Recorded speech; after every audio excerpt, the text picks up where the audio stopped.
Magandang araw po sa ating lahat. Ako po ay si Marivic. Sino ba sa atin dito nakaranas ng ngungutang at nagpapautang? Kapag ikaw inutangan, pagkatapos hindi ka pinayaran, ano kaya ang iyong gagawin? Masakla pa dito, tuluyang hindi na siya nagpaparamdam o kinalimutan na lang ito. Bago ko simulan ito sa ating mga viewers, subscribers, like and click notification bell sa ating YouTube channel na Marivic Nobel. I don't wanna go to work cause my boss is a jerk and I'm not even that paid. I need a change in my life cause I don't feel alive and there's nothing that makes me happy. Minsan sa ating mga kaibigan ay nangungutang din sa atin at minsan sobrang hirap maningil sa kanila. At ikaw pa ang mahihiya maningil dahil kailangan mo rin ng pera. Pero sa kasong ito, ang ginawa ng salarin ay pinaslang niya ang 15 na kaibigan dahil wala pala siyang pambayad sa mga biktima. Buhay ang kanyang binayad para lamang siya ay hindi singilin. Siya ay si Sararat Rangsiwatthanaphorn, 36 taong gulang. Ang mga pulis sa Thailand masusing nag-imbestiga kung sino ang salarin.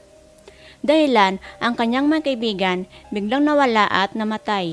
Hinuli si Sararat noong April 25, 2023 at 4 na buwan na buntis.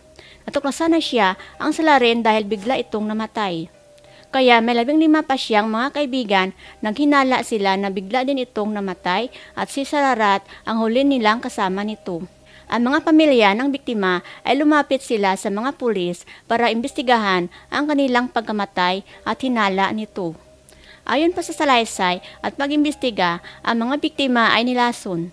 Si Sararat ikinasal siya sa isang pulis na si Wethon Rangsiwatthanaphorn. Nagkaroon sila ng 2 anak pero sila ay naghiwalay noong 2022. Ayon pa sa kanyang kapitbahay, siya ay tahimik lamang at nagipagkaibigan sa mga mayayamang pulis. Naghinala sila na ang 2 babaeng pulis ay kaniyang pinaslang. Noong March 2023, namatay ang kinakasama nito na si Mr. Sotisak Phonquan. Kaya sinama siya ng mga pulis sa mga nabiktima ni Sararat. Ayon pa sa investigasyon, ang 15 na biktima niya ay biglang namatay at lahat mga sintomas ay pagkalason. Lahat ang huli nilang kasama ay si Sararat bago sila namatay at karamihan sa kanila pagkatapos nagpahiram ng pera sa kanya. At iba naman ay nawala ang mga mahalagang gamit ng kanyang nabiktima at mayroon din na mga nawala ng property at sasakyan o kotse. Iba pa niyang nabiktima, nagpautang ng malalaking halagang pera at sinisingil na siya ng kaniyang utang. Ang modus ng salarin ay mag-aalok ng investment sa mga biktima na may malaking tubo. Mayroon siyang hilinding na negosyo, inalok dito na weekly daw ibibigay ang tubo. Mayroon din siyang mga alahas na negosyo at pati panghula ay ginawa niya rin na pangnegosyo. Nagsasanla din siya ng mga sasakyan at nagpapasanla ng mga sasakyan. Ayon sa pag-imbestiga ng mga pulis, ang posibleng motibo ng salarin ay ayaw na nila magbayad ng kanyang mga utang sa mga biktima. Dahilan, kaya niya itong pinaslang na lang bukod pa dito, ninakawan pa niya ang mga biktima para makakuha pa ng mas maraming pera. Ayon pa sa mga pulis, ang krimen na kanyang ginawa ay simula pa noong 2015. Ang 15 na biktima niya ang isang maswerteng nabuhay. Si Siripon Kanwong, ang huli niyang nabiktima, nagpunta si Siripon kasama si Sararat patungo sa ilog para mag-alay ng pampaswerte pero biglang nawala ng malay si Siripon Kanwong. Namatay siya sa tabi ng ilog at bigla naman umalis ang salarin na si Sararat. Habang mga taong tumambay sa paligid ay tinangkang iligtas si Siripon Kanwong. Sa CCTV camera, makikita ang biktima na maayos naman siya habang naglalakad pababa sa pier na hawak ang lalagyan ng isda. Doon na naghinala ang pamilya ng biktima matapos sabihin ng salarin na hindi niya kasama ang biktima. Kalaunan, umamin lang siya na pinakita sa kanya ang CCTV camera na ebidensya para sa kanya na kasama niya ang biktima bago namatay ito. Mas lalong lumakas ang mga hinala sa kanya na natuklasan na nawala ang mga gamit ng biktima. Isang luxury bag, 2 cellphone at ang perang 60,000 pesos nawala sa biktima. Nakita sa autopsy na ang biktima ay nilason ito. Dito nang alerto ang pamilya ng biktima sa mga pulis at sinabi nila ang biktima ay nilason at ang huling kasama niya ay si Sararat. Ang pagkamatay ni Seripon ay naging laman ng mga balita. Kaya ibang pamilya na biktima niya ay lumapit din sa mga pulis at sinabi pagkatapos nilang kitain si Sararat ay bigla silang namatay nito. Si Mrs. Montatep Cao Insay noong 2015 daw ang unang ginawa ni Sararat ang mga krimen na ito sa pagpaslang sa mga biktima. Isang matalik na kaibigan niya ito ang umuwi sa bansang Thailand. Ang biktima ay nanirahan sa ibang bansa dahilan na rin nakapag-asawa ng isang foreigner dito. Ayon sa ina ng biktima, sinundo ng salarin ang biktima na si Montatep sa airport. Kalaunan, nakita ng itong walang buhay sa loob ng kanyang bahay. Ayon pa sa ina ng biktima, ang property daw ng biktima ay kinuha ng salarin para siya daw ang mag-manage nito. Dahilan, ito pa daw ang utos ng foreigner, asawa ng biktima. Nawawala din daw ang gold at kwintas ng biktima. Lagi daw humiram ng pera ang salarin sa biktima, minsan 10,000 pesos o higit pa. Masaklap ba dito, hindi nito binabayaran ng salarin ang biktima. Pagkatapos niyang paslangin ang kanyang kaibigan na si Montatep, hindi na nila ito makontak ang salarin na si Sararat. Hindi din ito pumunta sa lamay kahit ito ay matalik niyang kaibigan. Sinataya Kaupuba, 36 taong gulang, nagtrabaho sa isang construction bilang foreman, binaslang niya noong August 22, 2020. Laging binibisita ni Sararat sa construction site, ito ang biktima at nagpakita sa salarin pagkatapos nilang kumain sa labas. Natagpuan na lang siya, walang buhay sa kanyang inuupahang apartment. Ang mga biktima ay mga hinaraman ng salarin sa mga lending company at ito ay nag-invest sa salarin na parang binabawi na niya ang kaniyang pera. Si Sawatri Budsrirak, siya ay 41 years old at asawa ng isang pulis noong November 25, 2020 ay natagpuan siyang namatay sa kaniyang bahay. Dinala siya sa ospital pero binawian din ng buhay. Ayon pa sa asawa ng biktima, kilala ng biktima ang salarin nito mula pa noong 2017 dahil parang nag-invest din ang kanyang asawa sa salarin. Humiram daw ang salarin sa biktima ng kanyang pera kaya sinisingil na niya ito. Nagatid daw ng Diafels ang salarin na si Sararat at tinutuluyan na niya itong pinaslang na si Sawitri. Si Surat Porntap, March 6, 2021, ang kanyang bangkay ay natagpuan sa isang coffee shop. Ayon pa sa doktor, culinary disease daw ang ikinamatay ng biktima. Ang biktima ay isang dating kaklase ni Sararat at humiram ito ng pera sa halagang 60,000 baht. Nakita lahat ang transaction history na nagbigay ng pera ang biktima sa salarin na ito. Ayon pa sa mga investigasyon ng mga pulis, ayaw na talaga magbayad ni Sararat ng pera sa mga biktima kaya lahat ng kanyang nabiktima ay kanyang pinaslang nito. Police Lieutenant Yengkanda Churay, 36 years old, namatay noong August 9, 2022 sa labas ng isang department store. Piniram niya ng pera ang salarin bago ito namatay.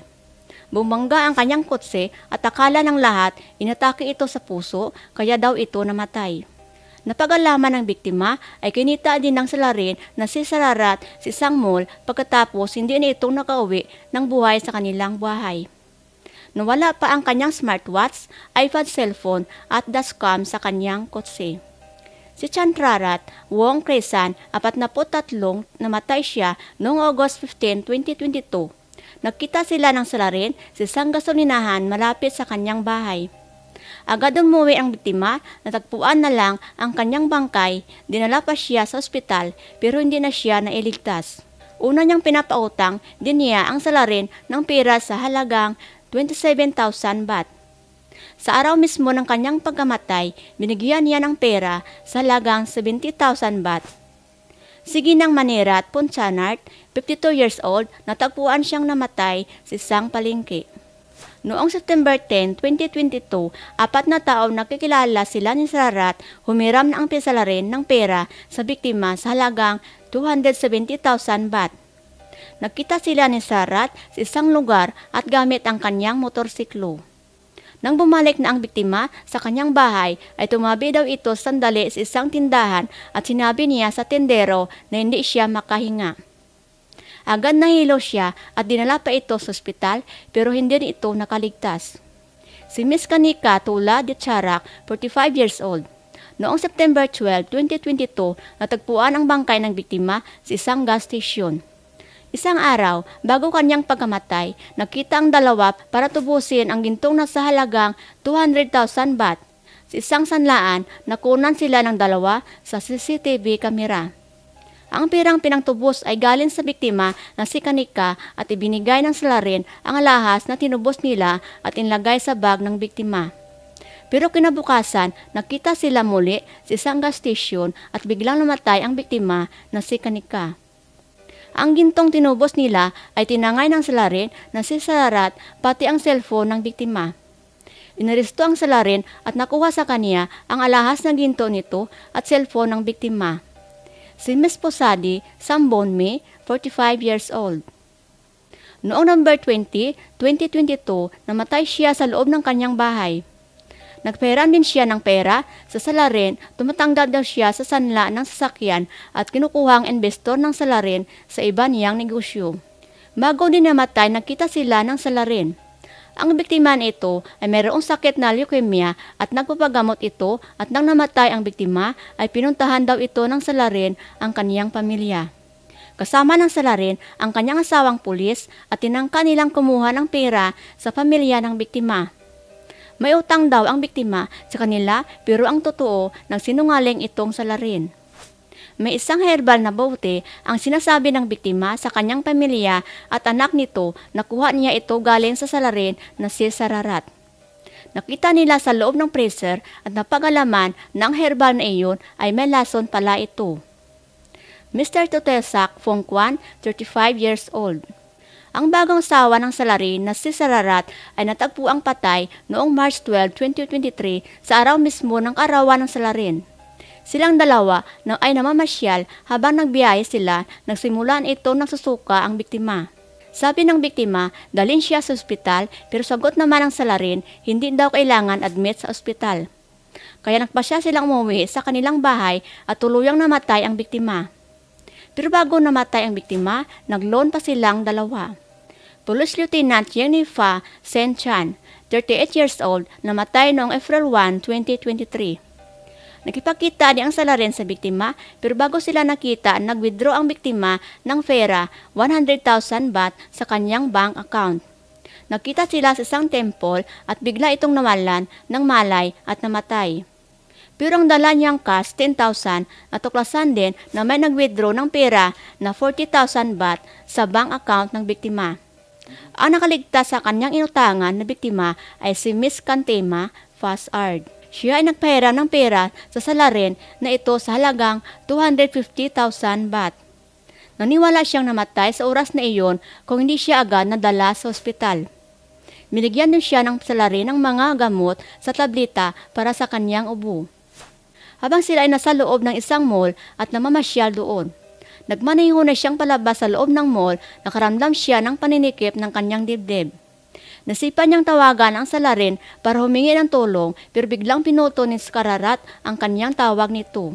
Agad siyang tumawag sa emergency hotline at humingi ng tulong dito para madala siya sa ospital.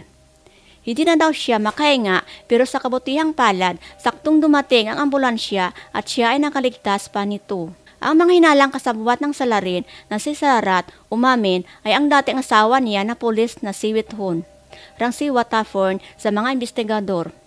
Ang kanyang dating asawa na si Sararat ay nagbayad ng 4 million baht para sa kaniyang utang. Pero hindi niya alam kung saan si Sararat kumuha ng pera para pambayad sa kaniyang mga utang nito. Hindi naniwala ang mga pulis na walang alam ang dating asawa nito na si Withon. Dahilan, lumalabas sinadla ni Sararat ang mga arian ng biktima para mabayaran ang kaniyang mga utang.